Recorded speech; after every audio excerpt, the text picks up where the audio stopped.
Amazing. And next question is, why do many organizations struggle with patch management, and how does this create cybersecurity risks? What was that? Patch management? Yeah, it was patch management. Okay.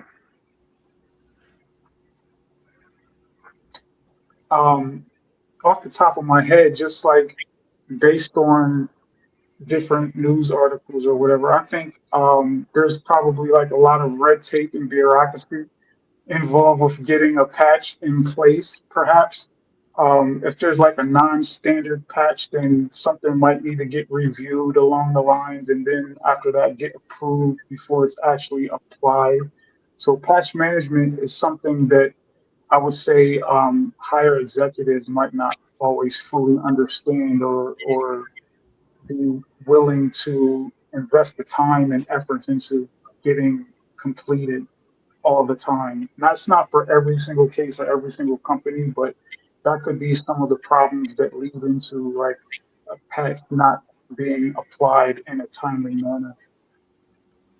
And just to piggyback off of that, I work at a university and we have certain systems on campus that, for instance, have proprietary software, and those pieces of software can't run on current operating systems. So we knowingly take on that risk because those systems, can provide work stoppage if they go out, and it provides security to the whole campus. So there's certain scenarios where patch management can be tricky because of those certain caveats. So I definitely think it still creates risk, but it's more so risk that the organization acknowledges and accepts based off of what the need is for the organization.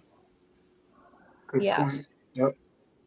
Yeah, I definitely agree with them. And he asked a question: how does it create a cybersecurity risk when there is no I mean, like when there is not properly done when it comes to patching, and then the tools will not get the logs or any alerts, then it will be a problem. I mean, like they're not going to get a data of any organization, maybe like some maybe some bank SIM tools were not connected, not done patched properly, then we're not going to get their logs or their data. Then if somebody was trying to do illegitimate things, then we don't know what's going on. So that's how it creates risks. Great. And so on to the next one. What is something you do differently when getting started in cybersecurity now? Uh, how would you incorporate AI? What things would you avoid or not do?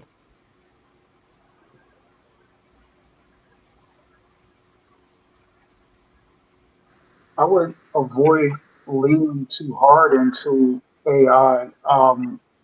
Some people might try to, let's say ChatGPT, for instance. Some people might try to lean too hard on ChatGPT and actually not do the groundwork and get their own personal legwork in. Like you need to get your own practice and get the hands-on training yourself.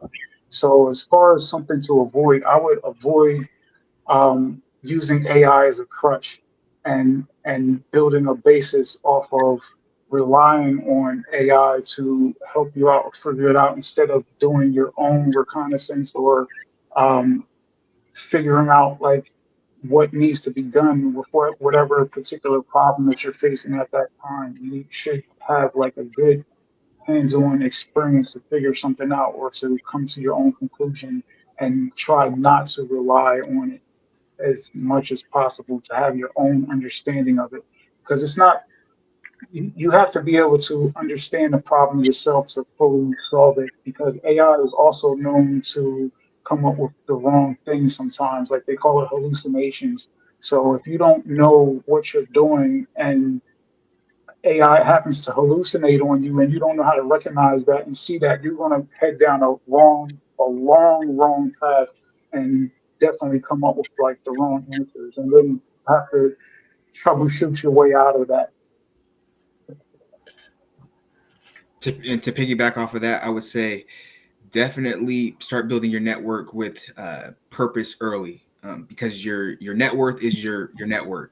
Um, and also regarding AI, for those that really don't have a clue on where to begin or where to start, don't have the resources to pay for their education, You could use AI as a tool to figure out possibilities to work around that. That's something I didn't have a grasp on in the beginning, but as I've continued on, I start to, chat GPT possible labs that I can do in certain areas to help my understanding in certain places that I'm lacking. So I would take it with a grain of salt as far as AI. You can definitely use it as a crutch, but it also can be used as a tool to pivot with precision, I would say. Yeah. Yeah, I no, that's definitely correct. Like you should learn how to use AI, but like just don't fall for it as a crutch. Yes. Yeah, totally agree with both of them because AI is not a bad thing, but at the same time, you have to know how to use it. You have to do your background work, as TJ said, because AI is not always correct. And if I go back and start in my cybersecurity, I do believe ChatGPT is going to help me a lot because there was like some tools we have to do in IT. We have to do a lot of things as like self-learning. And when they give you a guide for any new tool is coming and you don't know what to do, like 60 to 70 pages guide. And now I can think like I can like download that guide into AI. I'm like in ChatGPT and ask, hey, can you give me the most important parts of directions in like 10 lines? I mean, like we can use it that way. But AI is really, it's helpful. At the same time, we cannot totally depend on that.